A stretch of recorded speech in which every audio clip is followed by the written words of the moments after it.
Olá, eu sou a professora Adriana Freitas. Vamos começar mais uma aula de artes. Hoje vamos falar da dança, a expressividade e a diversidade na dança. A dança é uma arte que utiliza o corpo inteiro, para se expressar. Usamos os movimentos, os gestos, para comunicar, expressar ideias, expressar sentimentos, contar histórias e também emocionar. Os dançarinos, bailarinos e coreógrafos, eles criam e se expressam por meio da dança. Então, é uma linguagem artística que tem o corpo como a fonte, certo? Então, a linguagem e instrumentos de pesquisa e criação para o dançarino é o corpo e os movimentos. Para criar uma coreografia, certo? Por exemplo, os artistas elaboram composições corporais, ou seja, criam, pesquisam, ensaiam, se aprofundam no estudo e na execução da sequência de movimentos, encadeados uns nos outros.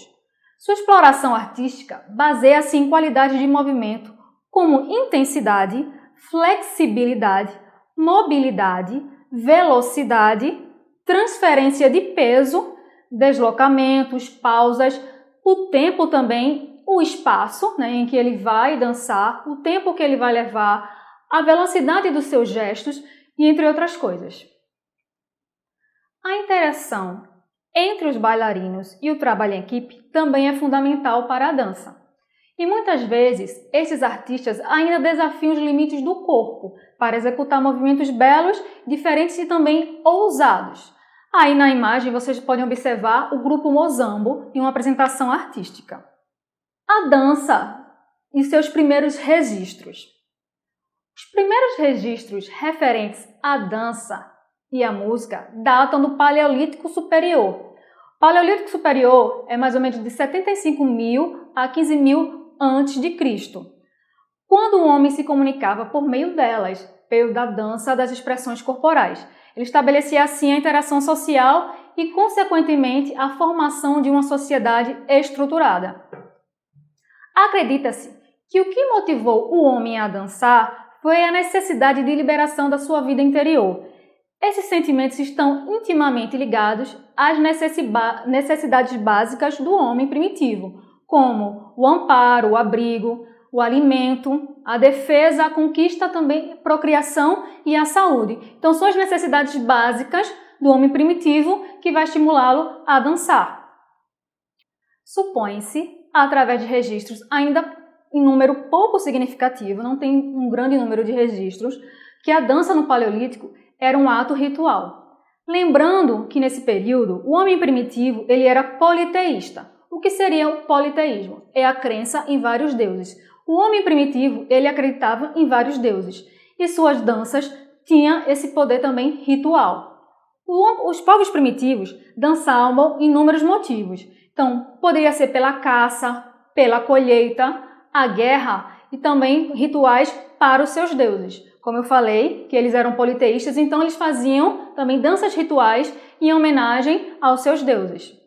A dança também era um instrumento para afirmar seu poder e distinguir sua classe, ou seja, dançavam em homenagem a tudo que tinha significado para a sua existência. Junto com a música, a expressão através da dança estabeleceu o elo inicial de comunicação coletiva. Isso permitiu o agrupamento, a preservação e a cooperação entre os povos primitivos. Facultou-lhes o desenvolvimento do seu potencial interno, no sentido intelectual, social e cultural. Facilitou a aquisição gradual do senso de organização, ordenação e a divisão do trabalho. Enfim, estruturou e amadureceu seu caminho evolutivo dentro de um esquema coletivo. Manifestações da dança no sagrado.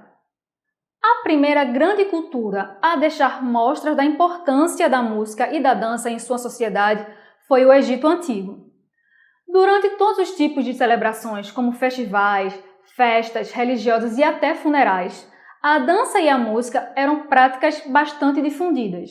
Então, os egípcios eles utilizavam a dança em vários momentos da sua vida, certo? Tanto para rituais religiosos, como funerais, como prática social também. A expressividade e a diversidade na dança.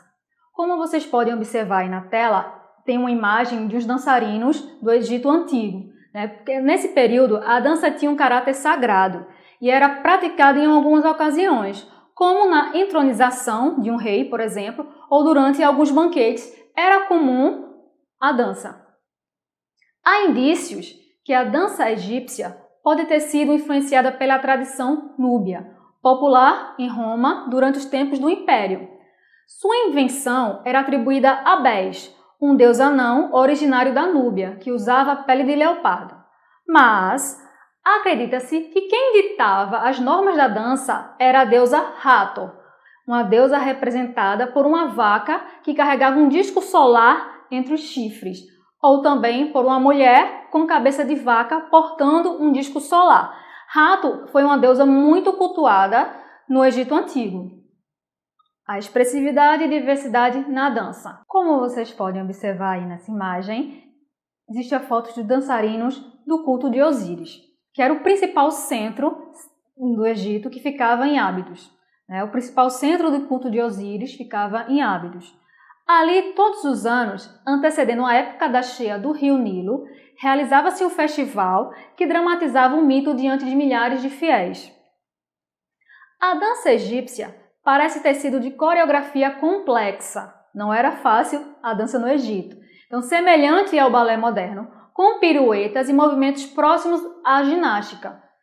Acreditava-se que a dança egípcia era severa e angulosa, com alguns movimentos acrobáticos, como, por exemplo, a ponte, que vocês podem observar na imagem, uma bailarina fazendo a ponte, que são pés e mãos apoiados no solo, fazendo um arco no corpo. Então, os pés ficam plantados e as mãos no corpo, que muita gente, na sua infância, já brincou de fazer ponte, essa brincadeira.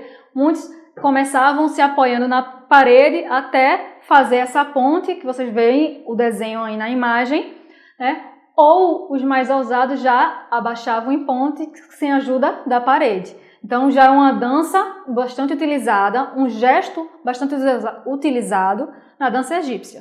Os pés e as mãos apoiados no solo, sustentando o corpo arqueado. O acompanhamento musical era feito por flautas e tambores. Para os banquetes, a escolha das dançarinas se dava entre as mulheres que viviam no harém do nobre anfitrião.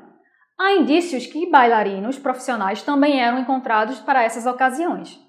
Outra dança bastante realizada no Egito Antigo era a dança do ventre, como vocês podem ver na imagem aí.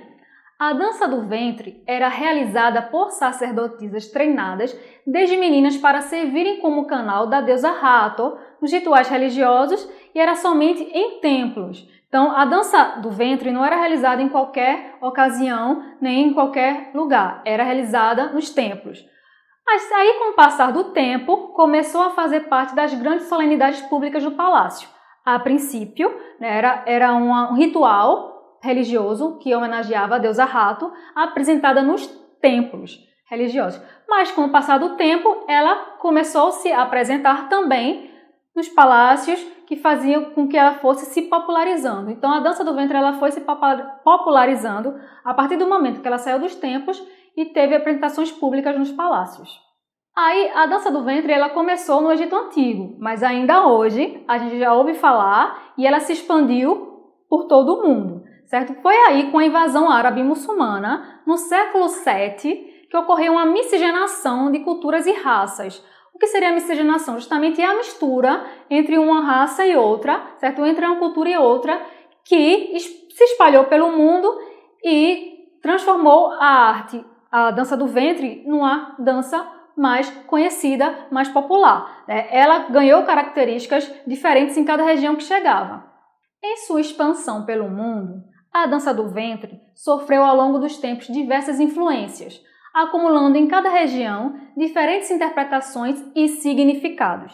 Atualmente, ela ainda se encontra em um contínuo processo de desenvolvimento, recebendo influências diversas, como, por exemplo, da dança contemporânea e do flamenco. No Brasil, nós também temos a representação da dança no sagrado e danças ritualísticas, como a gente observa aí, a dança indígena. Certo? Dentro de uma cultura indígena, a dança e a música sempre tiveram um papel religioso. Geralmente, a dança é realizada em rituais e festividades religiosas. A dança indígena pode ser realizada individualmente ou em grupo. Normalmente, são realizadas por pessoas com o corpo pintado. Em algumas danças entoadas por índios de tribos amazônicas, faz-se uso também de máscaras. A dança indígena tem o objetivo de realizar rituais que podem ser por vários motivos. Por exemplo, para homenagear as pessoas mortas, agradecer pela colheita e agradecer a pesca, espantar os maus espíritos, expulsar doenças, marcar a mudança de fase do jovem para a vida adulta. Então, em vários momentos da sua vida, o índio ele vai usar a dança como um momento ritualístico ou em algumas festividades. A dança indígena ela é realizada tanto por homens quanto por mulheres. Como a gente está observando aí nessa imagem, é comum o uso de adereços, como amuletos, instrumentos musicais e também a máscara, como já foi falado. Agora nós vamos estudar as principais danças indígenas. A cígua ela é realizada pelo pajé e pelo melhor caçador da tribo para resgatar a alma de um guerreiro indígena morto. Ela advém da tradição indígena Guarani. A atiaro ela é praticada por homens e por mulheres da tribo e tem como objetivo afastar os maus espíritos do local.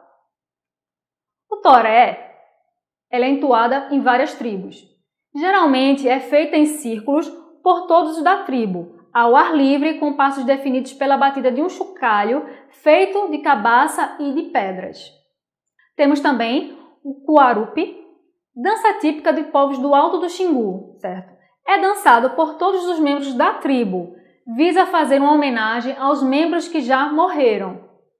Aí lembrando, né? Então os índios eles têm danças para resgatar a alma de um guerreiro, danças para homenagear os que já morreram, para a passagem do jovem para a fase adulta, e são em várias ocasiões os índios irão dançar. Uma dança que ficou bastante difundida, que veio também da influência indígena, chama o carimbó. O carimbó já foi bastante difundido, principalmente pela banda Calypso, que fez sucesso no Brasil todo, então ela difundiu um pouco o carimbó. O carimbó é uma manifestação cultural das comunidades ribeirinhas e rurais que vivem no Pará, na região amazônica. Ele expressa uma identidade étnica e cultural mestiça da Amazônia paraense. O termo carimbó deriva do instrumento musical curimbó, que é um tambor feito de um tronco escavado que tem uma das extremidades cobertas por couro. Os versos do carimbó referem-se ao trabalho, à religiosidade e ao meio ambiente.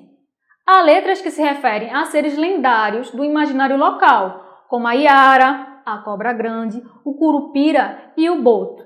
Na imagem, vocês podem observar o grupo de carimbó, o Irapuru. Atualmente, é comum o uso da expressão carimbó tradicional ou carimbó raiz e carimbó urbano ou carimbó comercial. Porque musicalmente, o carimbó de raiz é diferente do carimbó comercial, porque o carimbó comercial incorporou instrumentos como guitarra, baixo elétrico e bateria na sua música. E o carimbó raiz, ele vai usar mais os tambores. Aí na imagem você vê a foto da banda Calypso, que fez bastante sucesso, difundindo o carimbó por todo o Brasil. Hoje estudamos um pouco sobre a dança e sua diversidade. Começamos pela Era Primitiva, no Paleolítico Superior, estudamos um pouco da dança sagrada do Egito Antigo, aprendemos um pouco sobre a dança indígena no Brasil e, por último, finalizamos com um ritmo bem popular, que é o carimbó. Até a próxima!